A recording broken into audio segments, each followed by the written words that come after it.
अवचेतन मन की शक्ति का लोगों से परिचय कराने के बाद डॉक्टर जोसेफ मर्फी ने एक और बेहतरीन किताब लिखी। इस बार उन्होंने मन की शक्ति के एक और नए आयाम पर फोकस किया। इस बार उन्होंने बताया कि कैसे आप अपने मन को कंट्रोल करके धन को आकर्षित कर सकते हैं। इस किताब का नाम है धन को आकर्षित कैसे करें। कहते हैं कि सिर्फ सोचने से पैसा नहीं कमाया जा सकता, लेकिन डॉक्टर मर्फी के इस बारे में विचार काफी अलग थे। उनका मानना था कि सोचने से ही आप पैसे कमा सकते हैं और अमीर बन सकते हैं। अगर आपको अमीर बनना है तो सबसे पहले जरूरत है कि आप पैसों को लेकर अपनी सोच बदलें।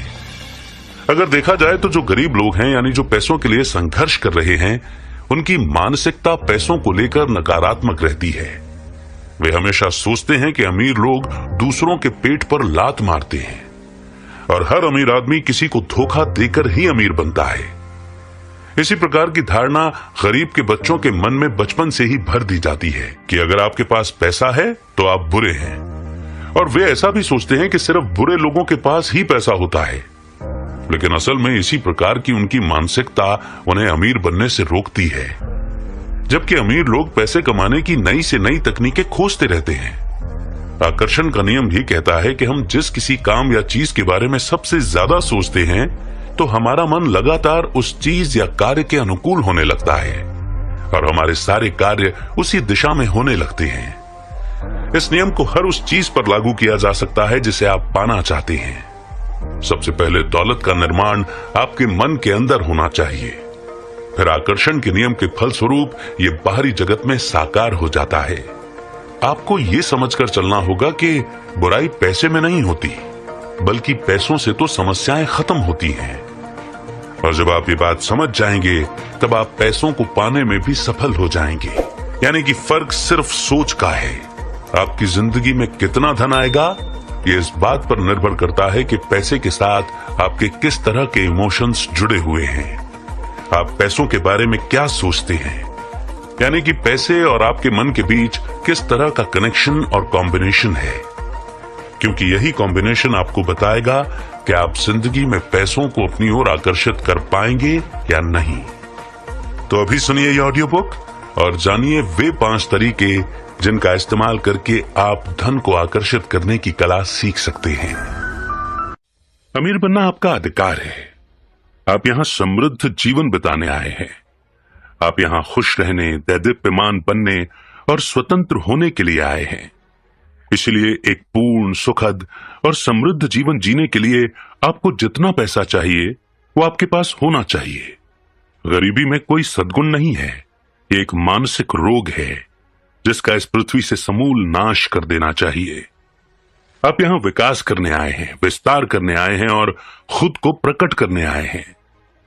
आध्यात्मिक दृष्टि से, मानसिक दृष्टि से और भौतिक दृष्टि से आपके पास इन सारे क्षेत्रों में संपूर्ण विकास और अभिव्यक्ति करने का पूरा अधिकार है, जिसे आपसे छीना नहीं जा सकता।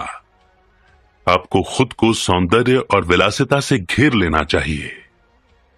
जब आप असीम दौलत का आनंद ले सकते हैं तो फिर सीमित पैसों से क्यों संतुष्ट रहें? इस पुस्तक में आप पैसे के साथ दोस्ती करना सीखेंगे और आपके पास हमेशा समृद्धि रहेगी। अमीर बनने की आपकी इच्छा अधिक पूर्ण, अधिक खुश, अधिक अद्भुत जीवन की इच्छा है। ये एक ब्रह्मांडीय आकांक्षा है। ये अच्छी है, बहुत अच्छी। धन के सच्चे महत्व को देखना शुरू करें, विनिमय के प्रतीक के रूप में। इसका मतलब है अभाव से आजादी। इसका मतलब है सौंदर्य, विलासिता, समृद्धि और परिष्कार। ये अध्याय पढ़ते वक्त शायद आप कह रहे होंगे कि मैं ज्यादा पैसे चाहता हूं, मुझे इस समय जो वेतन मिल रहा है मैं उससे ज्यादा का हकदार हूं। मेरा मानना है कि ज्यादातर लोगों को अपर्याप्त वेतन मिलता है। कई लोगों के पास ज्यादा पैसा नहीं है। इसका एक कारण यह है कि वे मन ही मन या खुलकर इसकी निंदा कर रहे हैं। वे पैसे को गंदा पैसा कहते हैं या ये मानते हैं कि पैसे का प्रेम ही सारी बुराई की जड़ है आदि। वे संपन्न नहीं होते हैं। इसका एक कारण यह है कि उनके मन में यह गोपनीय अवचेतन भावना रहती है कि गरीबी में कोई सद्गुण है। यह अवचेतन भाव बचपन के प्रशिक्षण, अंधविश्वास या धर्म ग्रंथों की गलत व्याख्या पर आधारित हो सकता है। गरीबी में कोई भी सद्गुण नहीं है। ये किसी भी अन्य मानसिक रोग की तरह एक बीमारी है। अगर आप शारीरिक रूप से बीमार होते हैं तो आपको लगता है कि आपके साथ कुछ न कुछ गड़बड़ है। ऐसे में आप मदद लेना चाहेंगे और अपनी बीमारी का इलाज करने की कोशिश करेंगे। इसी तरह अगर आपके जीवन में पर्याप्त धन लगातार प्रवाहित नहीं हो रहा है तो आपके साथ कोई न कोई बुनियादी गड़बड़ है। धन सिर्फ एक प्रतीक है। इसके विनिमय के रूप सदियों से बदलते रहे हैं, जैसे नमक, मनके और कई प्रकार की लुभावनी चीजें। पुराने जमाने में इंसान की दौलत का पैमाना यह था कि वो कितनी भेड़ों या बैलों का मालिक है। अपने बिलों का भुगतान करने के लिए कुछ भेड़ों को साथ ले जाने के बजाय चेक काटना कहीं सुविधाजनक है। ईश्वर नहीं चाहता कि आप किसी दड़बे में रहें या भूखे रहें। ईश्वर चाहता है कि आप खुश, समृद्ध और सफल हों। ईश्वर अपने सभी कामों में हमेशा सफल रहता है, चाहे वो तारा बनाना हो या कायनात। आपकी इच्छा हो सकती है कि आप संसार की सैर करें या फिर विदेश में कला का अध्ययन करें, या फिर आपके मन में कॉलेज जाने की इच्छा हो सकती है या किसी श्रेष्ठ स्कूल में अपने बच्चों को भेजने की इच्छा हो सकती है। आप निश्चित रूप से अपने बच्चों को अच्छे परिवेश में पालना चाहते हैं ताकि वे सौंदर्य, सुव्यवस्था, सुमेल और अनुपात की सराहना करना सीख सकें।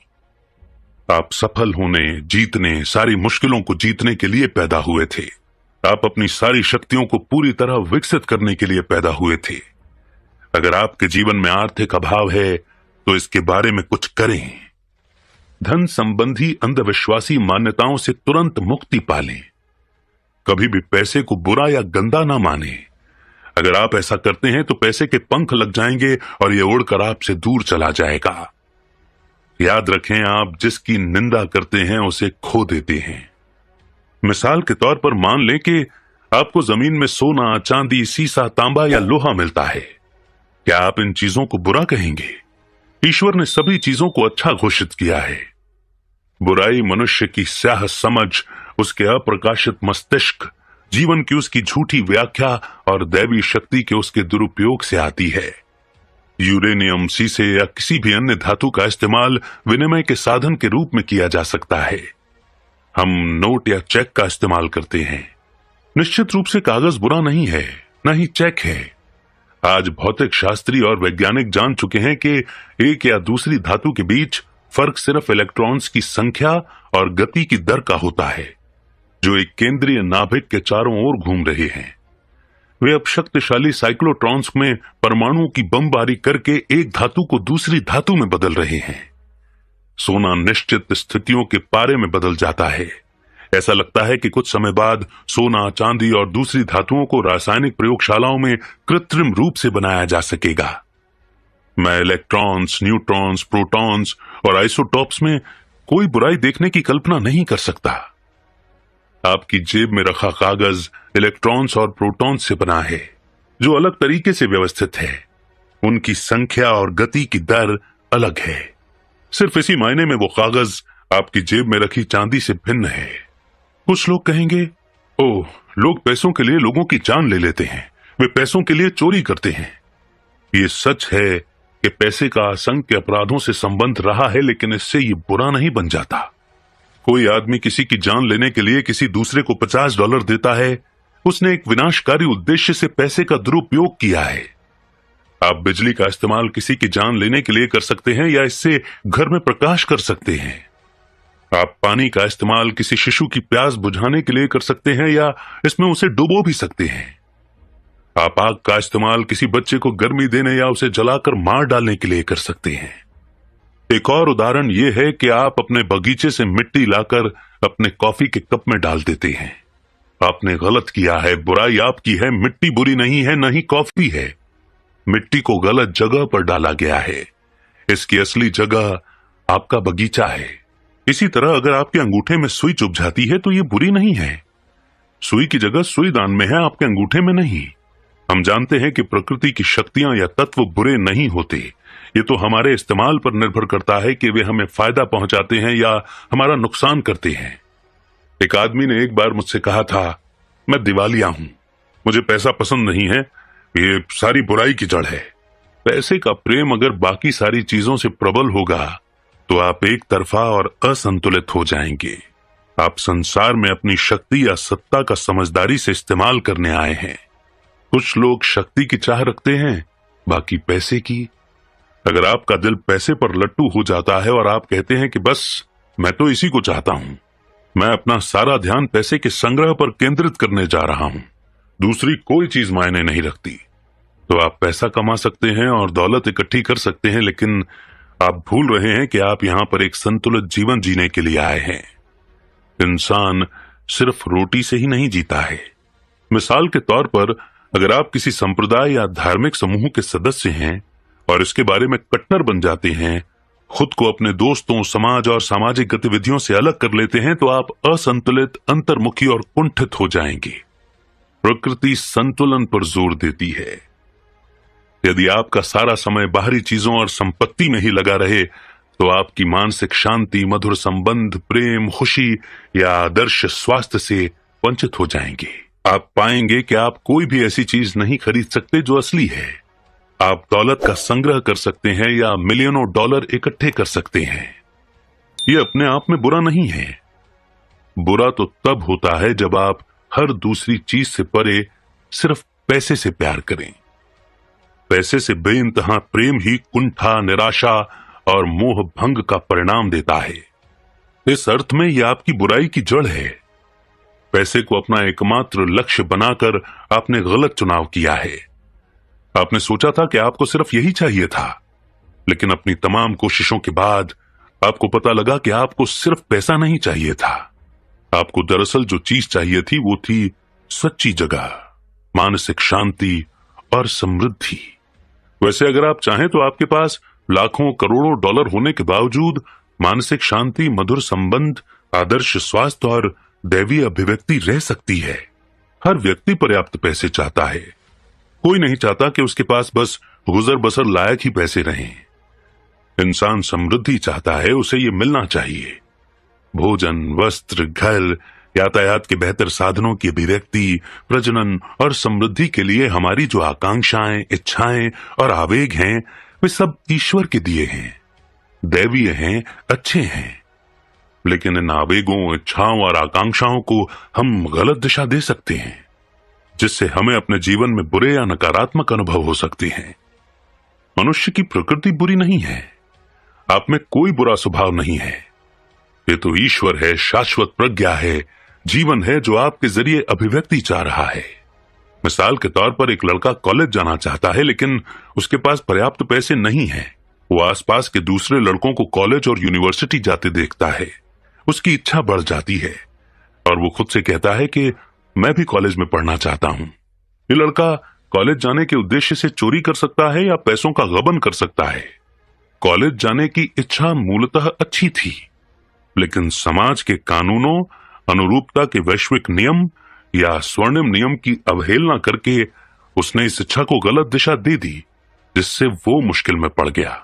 बहरहाल, अगर ये लड़का मन के नियमों को जानता और उसे पता होता कि उसमें कॉलेज जाने के लिए आध्यात्मिक शक्ति का उपयोग करने की पूर्ण क्षमता है, तो वो आजाद रहता और जेल नहीं जाता।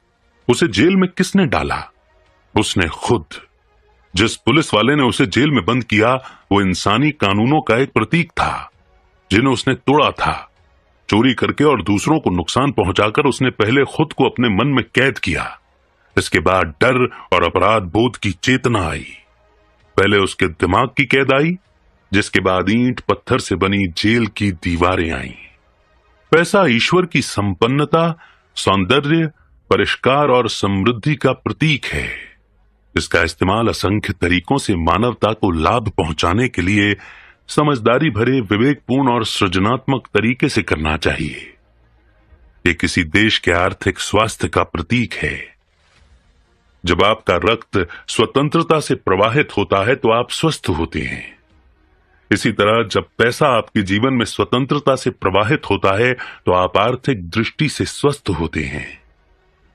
जब लोग पैसे का संचय करना शुरू करते हैं, इसे पेटी में बंद करके रखने लगते हैं और डर जाते हैं, तो आर्थिक रोग आ जाता है। 1929 में शेयर बाजार की भारी गिरावट मनोवैज्ञानिक दहशत का परिणाम थी।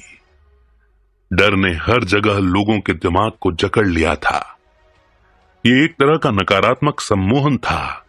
आप एक व्यक्तिपरक और वस्तुपरक संसार में रह रहे हैं। आपको मानसिक शांति, प्रेम, सौंदर्य, मधुर संबंध, खुशी और हंसी जैसे आध्यात्मिक आहार को नजरअंदाज नहीं करना चाहिए। आध्यात्मिक शक्ति का ज्ञान सभी तरह की अमीरी के राजमार्ग तक पहुंचने का साधन है। चाहे आपकी इच्छा आध्यात्मिक हो, मानसिक हो या भौतिक हो। मानसिक नियमों या आध्यात्मिक सिद्धांत का विद्यार्थी जानता है और यकीन करता है कि आर्थिक स्थिति चाहे जैसी हो, शेयर बाजार के उतार चढ़ाव कैसे भी हों, मंदी हो, हड़तालें हो, युद्ध हो या दूसरी कैसी भी परिस्थितियां हो, वो हमेशा समृद्ध रहेगा, चाहे पैसा कोई भी रूप धारण कर ले। इसका कारण यह है कि वो दौलत की चेतना में रहता है। इस विद्यार्थी ने मन में खुद को यकीन दिला दिया है कि दौलत उसके जीवन में हमेशा खुलकर प्रवाहित हो रही है और हमेशा दैवीय समृद्धि मौजूद है। चाहे कल को युद्ध छिड़ जाए और विद्यार्थी की सारी वर्तमान संपत्ति मूल्यहीन हो जाए, जैसा कि प्रथम विश्व युद्ध के बाद जर्मन मार्क के साथ हुआ था, लेकिन इसके बावजूद वो दौलत को आकर्षित करेगा और सृष्टि उसकी परवाह करेगी, चाहे नई मुद्रा कोई भी रूप धारण कर ले। दौलत चेतना की अवस्था है। ये दैवी आपूर्ति के सतत प्रवाह के प्रति अनुकूलित मस्तिष्क का परिणाम है। वैज्ञानिक चिंतन पैसे या दौलत को ज्वार भाटे की तरह मानता है, यानी वो बाहर जाता है लेकिन ये हमेशा लौटता है। ज्वार भाटा कभी असफल नहीं होता, न ही मनुष्य की आपूर्ति होती है, बशर्ते वो एक अथक, अपरिवर्तनीय, अमर उपस्थिति पर विश्वास करे जो सर्वत्र मौजूद है और निरंतर प्रवाहित हो रही है। जो मनुष्य अवचेतन मन की कार्य प्रणाली जानता है, वो कभी आर्थिक स्थिति, शेयर बाजार की दहशत, मुद्रा के अवमूल्यन या मुद्रास्फीति की चिंता नहीं करता है, क्योंकि उसका वास ईश्वर की सतत आपूर्ति की चेतना में है। ऐसे मनुष्य को हमेशा एक विराट उपस्थिति द्वारा आपूर्ति दी जाएगी और उसकी देखभाल की जाएगी। हवा में उड़ते पक्षियों को देखो, क्योंकि वे बोते नहीं हैं, न ही वे काटते हैं, न ही वे खलिहानों में संग्रह करते हैं, लेकिन ईश्वर पिता उन्हें बैठ भोजन कराता है। क्या तुम उनसे बेहतर नहीं हो? जब आप दैवी उपस्थिति के साथ चेतन रूप से बातचीत करते हैं, दावा करते हैं और जानते हैं कि ये सभी तरीकों से आपका नेतृत्व और मार्गदर्शन करती है, कि ये आपके पैरों के लिए एक मशाल की तरह है, कि ये आपकी राह में रोशनी है, तो आप दैवीय रूप से समृद्ध होंगे और अपने सबसे बड़े सपनों से भी ज्यादा सफल होंगे। सतत आपूर्ति या दौलत के विचार को अपने अवचेतन मन पर अंकित करने का एक सरल तरीका ये है, अपने मन के पहियों को रोक दें, शिथिल हो जाएं, छोड़ दें, ध्यान को गतिहीन कर दें, मन में एक उनींदी ध्यान अवस्था में चले जाएं। इससे प्रयास न्यूनतम हो जाता है। फिर एक शांत, शिथिल, निष्क्रिय तरीके से इन सरल सच्चाइयों पर विचार करें। खुद से पूछें कि विचार कहां से आते हैं, दौलत कहां से आती है, आप कहां से आए थे, आपका मन कहां से आया था। आपको एक ही स्रोत की ओर ले जाया जाएगा। आप अब खुद को एक आध्यात्मिक कार्यकारी आधार पर पाते हैं।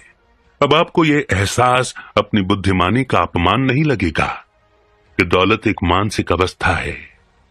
आगे बताए छोटे वाक्य को दिन में 3-4 बार खुद से धीरे से कहें, खासतौर पर सोने जाने से पहले। पैसा मेरे जीवन में हमेशा खुलकर प्रवाहित हो रहा है और मेरे पास हमेशा दैवीय समृद्धि है। जब आप ऐसा नियमित और सुनियोजित तरीके से करते हैं तो दौलत का विचार आपके ज्यादा गहरे यानी अवचेतन मन तक पहुंच जाएगा और आप दौलत की चेतना विकसित कर लेंगे। अविचारित या मशीनी दोहराव से दौलत की चेतना बनने में सफलता नहीं मिलेगी। आप जो भी कह रहे हैं उसकी सच्चाई महसूस करें। आप जानते हैं कि आप क्या कह रहे हैं और क्यों कह रहे हैं। आप जानते हैं कि आप जिसे चेतन रूप से सच मानते हैं, आपका ज्यादा गहरा मन उस पर प्रतिक्रिया करेगा। जो लोग आर्थिक मुश्किलों में फंसे हुए हैं, उन्हें शुरुआत में इस तरह के कथनों से परिणाम नहीं मिलते हैं, जैसे मैं दौलतमंद हूं, मैं समृद्ध हूं, मैं सफल हूं। उल्टे ऐसे कथनों से हालात बदतर भी हो सकते हैं। इसका कारण यह है कि अवचेतन मन दो विचारों में से ज्यादा प्रबल विचार, मनोदशा या भावना को ही स्वीकार करेगा। जब वे देखते हैं कि मैं दौलतमंद हूं, तो उनकी अभाव की भावना ज्यादा बड़ी है और उनके भीतर से आवाज आती है, नहीं, तुम दौलतमंद नहीं हो, तुम तो कंगाल हो। अभाव की भावना ज्यादा प्रबल है, इसीलिए हर कथन अभाव की मनोदशा को जागृत करता है और इस वजह से उनका अभाव बढ़ जाता है। इससे उबरने के लिए शुरुआत में लोगों को ऐसी बात कहनी चाहिए जो उनके चेतन और अवचेतन मन दोनों को स्वीकार हो, तब कोई विरोध नहीं रहेगा। हमारा अवचेतन मन हमारी मान्यताओं, भावनाओं, विश्वासों को स्वीकार करता है। ये उसे स्वीकार करता है जिसे हम चेतन रूप से सच मानते हैं।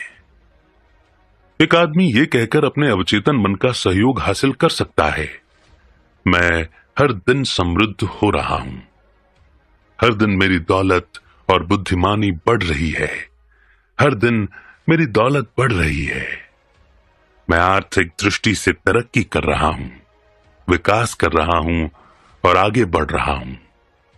इन कथनों से मन में कोई संघर्ष उत्पन्न नहीं होगा। मिसाल के तौर पर, अगर किसी सेल्समैन की जेब में सिर्फ 10 सेंट हैं, तो वो आसानी से ये स्वीकार कर सकता है कि कल उसके पास ज्यादा पैसे हो सकते हैं। अगर उसने कल एक जोड़ी जूते बेचे थे, तो उसके भीतर ऐसा कुछ नहीं है जो कहे कि उसकी बिक्री नहीं बढ़ सकती। वो इस प्रकार के कथनों का इस्तेमाल कर सकता है, मेरी बिक्री हर दिन बढ़ रही है, मैं तरक्की कर रहा हूं और आगे बढ़ रहा हूं। वो ये पाएगा कि मनोवैज्ञानिक रूप से यह ठोस है। उसका मन इन कथनों को सच मान लेगा और उसे मनचाहा फल देगा। आध्यात्मिक रूप से उन्नत जो विद्यार्थी शांति से, जानते हुए और भावना के साथ कहते हैं कि मैं संपन्न हूं, मैं सफल हूं, मैं दौलतमंद हूं, उन्हें भी अद्भुत परिणाम मिलेंगे। ऐसा क्यों होगा? जब वे सोचते, महसूस करते या कहते हैं कि मैं संपन्न हूं, तो उनका मतलब होता है कि ईश्वर के पास सारी आपूर्ति या असीम अमीरी है, और जो ईश्वर के लिए सच है वो उनके लिए भी सच है। जब वे कहते हैं मैं दौलतमंद हूं, तो वे जानते हैं कि ईश्वर असीम आपूर्ति है, अकूत खजाना है, और जो ईश्वर के बारे में सच है वो उनके बारे में भी सच है, क्योंकि वही ईश्वर उनके हृदय के भीतर वास करता है। कई लोग स्वास्थ्य, दौलत और सफलता जैसे 3 अमूर्त विचारों पर मनन करके अद्भुत परिणाम पाते हैं। स्वास्थ्य एक दैवीय सच्चाई या ईश्वरीय गुण है, दौलत ईश्वर की है, ये शाश्वत और अंतहीन है। सफलता ईश्वर की है, ईश्वर हमेशा अपने सभी कामों में सफल होता है। इनसे उल्लेखनीय परिणाम पाने के लिए वे दाढ़ी बनाते वक्त एक आईने के सामने खड़े होकर 5-10 मिनट तक खुद से कहते रहते हैं, स्वास्थ्य, दौलत और सफलता। वे ये नहीं कहते मैं स्वस्थ हूं या मैं सफल हूं। वे अपने मन में कोई विरोध उत्पन्न नहीं करते, वे शांत और शिथिल होते हैं। इस तरह मन ग्रहणशील और निष्क्रिय होता है। इसी अवस्था में वे ये शब्द दोहराते रहते हैं। इससे आश्चर्यजनक परिणाम मिलते हैं।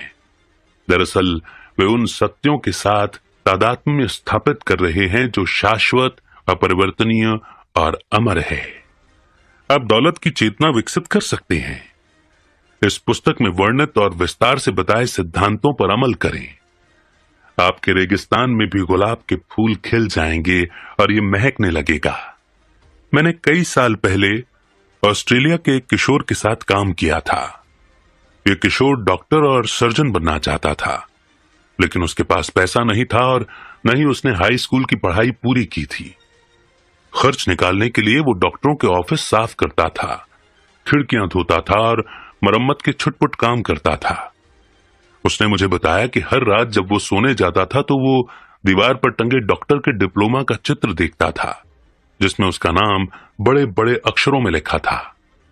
वो जहां काम करता था वहां वो डिप्लोमाओं को साफ करता और चमकाता था, इसलिए उसके मन में डिप्लोमा की तस्वीर देखना या उसकी कल्पना करना ज्यादा मुश्किल नहीं था। मैं नहीं जानता कि उसने इस तस्वीर को देखना कितने समय तक जारी रखा, लेकिन उसने ये कुछ महीनों तक किया होगा। जब वो लगन से जुटा रहा तो परिणाम मिले। एक डॉक्टर उस लड़के को बहुत पसंद करने लगा। उस डॉक्टर ने उसे औजारों को कीटाणु रहित करने, इंजेक्शन लगाने और प्राथमिक चिकित्सा के दूसरे कामों की कला का प्रशिक्षण दिया। वो किशोर उस डॉक्टर के ऑफिस में तकनीकी सहयोगी बन गया। डॉक्टर ने उसे अपने खर्च पर हाई स्कूल और बाद में कॉलेज भी भेजा। आज वो किशोर मॉन्ट्रियल कनाडा का एक शीर्षस्थ डॉक्टर है। उसके पास एक सपना था, उसके मन में एक स्पष्ट तस्वीर थी। उसकी दौलत उसके दिमाग में थी। दौलत आपका विचार, इच्छा, गुण, सेवा की चाहत, मानव जाति को देने की क्षमता, समाज के लिए उपयोगी बनने की योग्यता और आमतौर पर मानवता के प्रति आपका प्रेम है। उस लड़के ने अचेतन रूप से एक महान नियम से फायदा उठाया।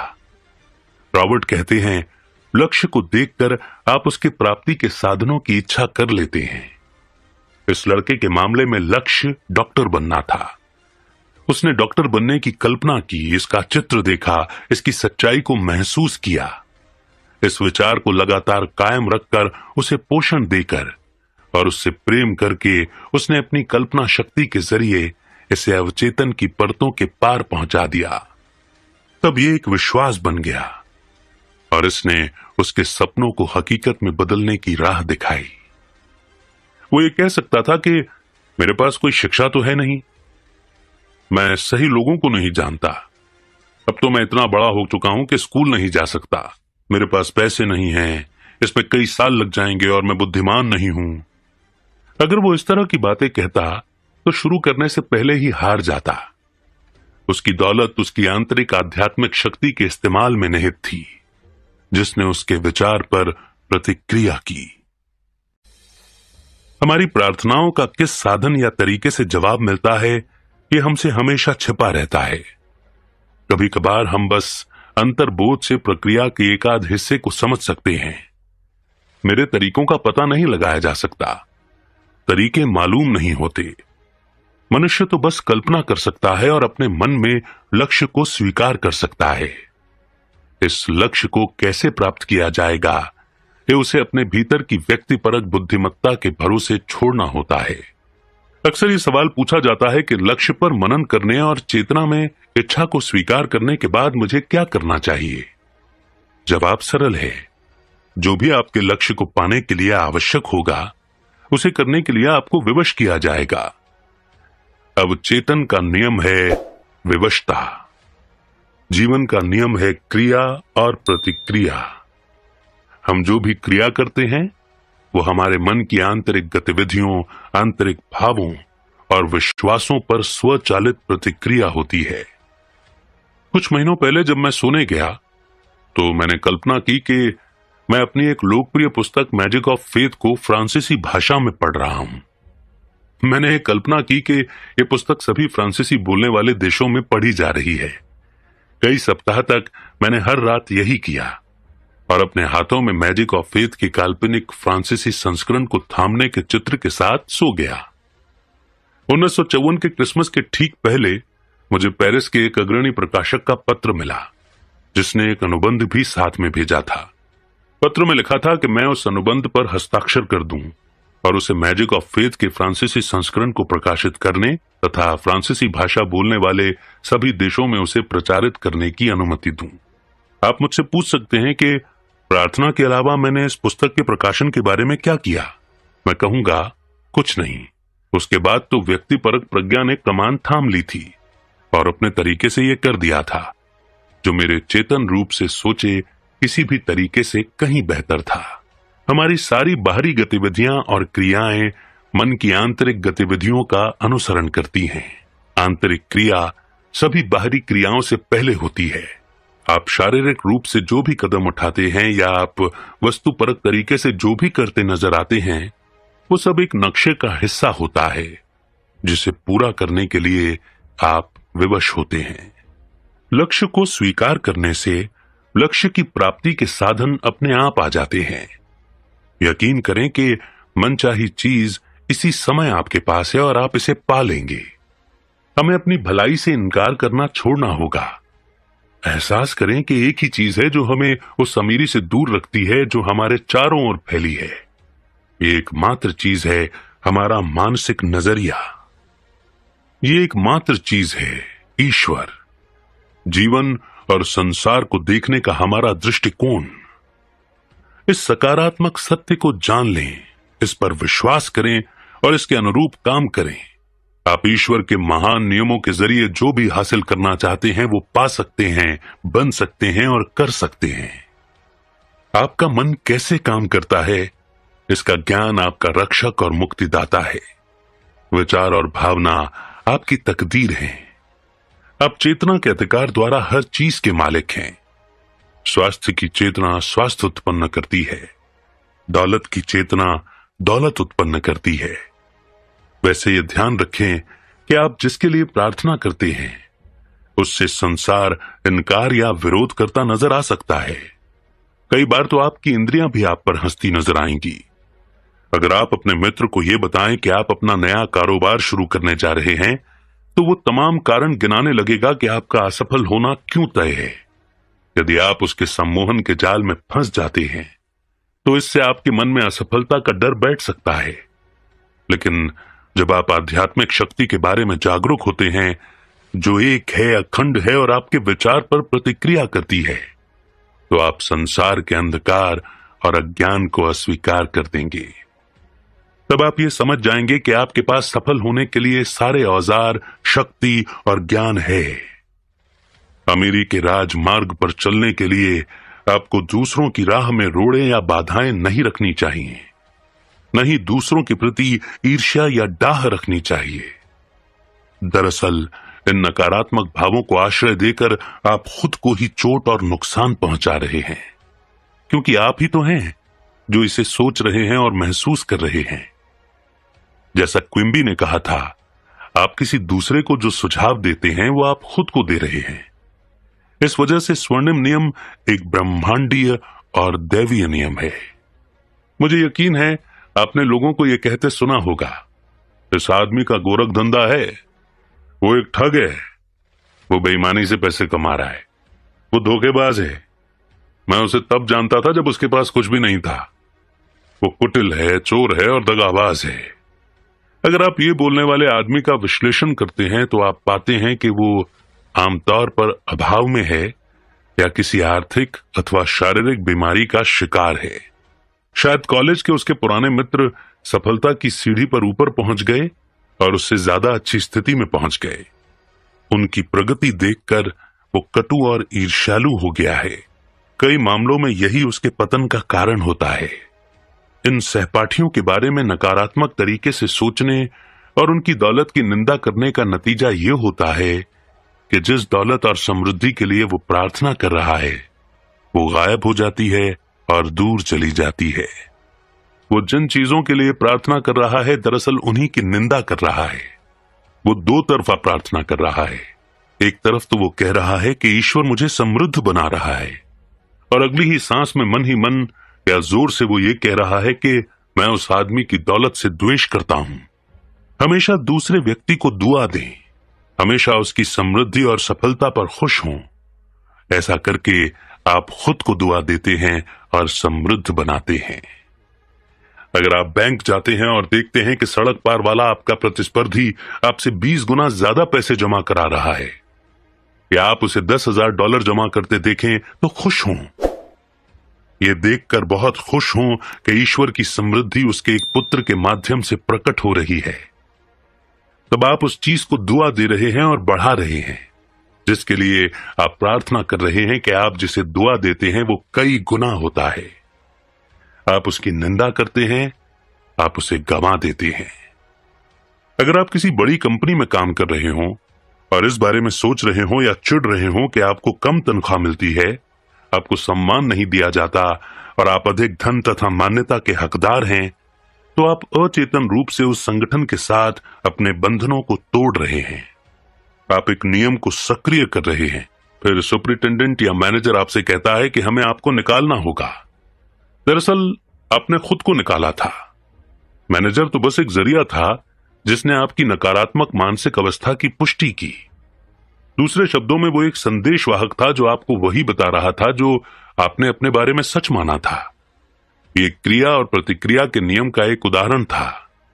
क्रिया आपके दिमाग की आंतरिक गतिविधि थी, प्रतिक्रिया आपकी अंदरूनी सोच को सही साबित करने के लिए बाहरी जगत की प्रतिक्रिया थी।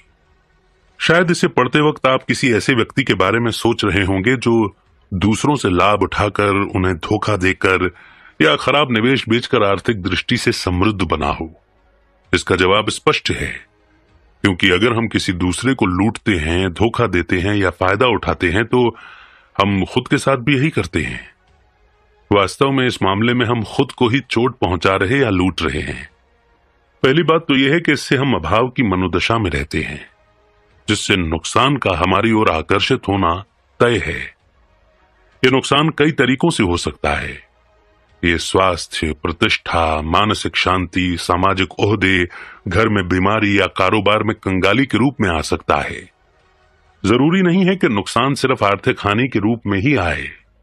हमें अदूरदर्शी नहीं होना चाहिए और ये नहीं सोचना चाहिए कि नुकसान सिर्फ डॉलर और सेंट में ही होगा।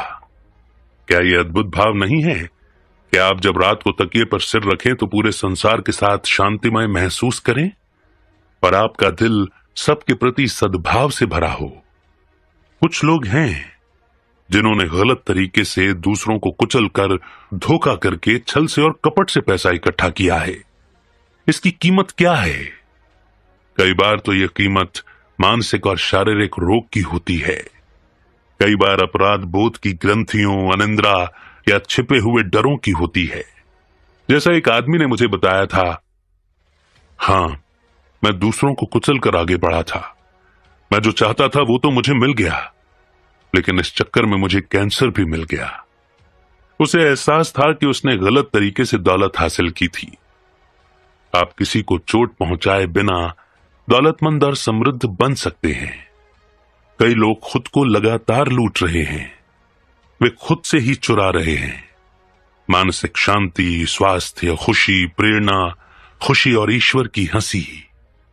हालांकि वे कह सकते हैं कि उन्होंने कभी चोरी नहीं की, लेकिन क्या यह सच है?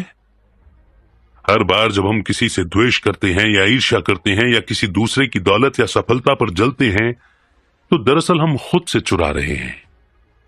ये वे चोर डाकू हैं जिन्हें ईसा मसीह ने मंदिर से बाहर निकाल दिया था। इसी तरह आपको भी उन्हें निर्णायक रूप से बाहर निकाल देना चाहिए। उन्हें अपने मन में रहने ही ना दें। सही विचार और भावना की तलवार से उनकी गर्दन काट दें।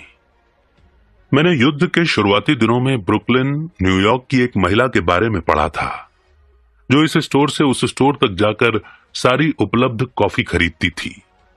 वो जानती थी कि कॉफी की कमी होने वाली है। उसके मन में यह डर भरा था कि हो सकता है कि उसे पर्याप्त कॉफी न मिले। इसीलिए वो जितनी कॉफी खरीद सकती थी उतनी उसने खरीद ली और अपनी कोठरी में भर लिया। उस शाम वो चर्च गई। जब वो घर लौटी तो उसने पाया कि चोरों ने दरवाजा तोड़ दिया था और न सिर्फ उसकी कॉफी चुरा ली, बल्कि चांदी के बर्तन, पैसे, गहने और दूसरा सामान भी चुरा ले गए। इस भली महिला ने वही कहा जो इस तरह के सभी लोग कहते हैं, ये मेरे साथ क्यों हुआ? जब मैं चर्च में थी मैंने तो कभी किसी का कुछ नहीं चुराया। क्या ये सच है? जब उसने कॉफी का संचय शुरू किया था तब क्या वो अभाव और डर की चेतना में नहीं थी? उसकी मनोदशा और अभाव का डर इतना प्रबल था कि उसके घर तथा संपत्तियों को नुकसान पहुंचा दे। इसके लिए उसे किसी स्टोर की तिजोरी में हाथ डालने या बैंक लूटने की जरूरत नहीं थी। उसके अभाव के डर ने अभाव उत्पन्न कर दिया। यही कारण है कि कई ऐसे लोग भी नुकसान उठाते हैं जिन्हें समाज अच्छा नागरिक कहता है। वे सांसारिक संदर्भ में अच्छे हैं, यानी वे अपना टैक्स चुकाते हैं, कानून का पालन करते हैं, नियमित रूप से वोट देते हैं और परोपकारी संस्थाओं के प्रति उदारता दिखाते हैं, लेकिन वे दूसरों की संपत्तियों, उनकी दौलत या सामाजिक ओहदे के प्रति द्वेष रखते हैं। जब कोई देख न रहा हो तब अगर वे पैसे उठाना चाहें तो ऐसा नजरिया निश्चित रूप से अभाव की अवस्था दर्शाता है। इससे वो व्यक्ति ऐसी मानसिक अवस्था में आ जाता है जो उन धोखेबाजों को आकर्षित करती है जो किसी कारोबारी सौदे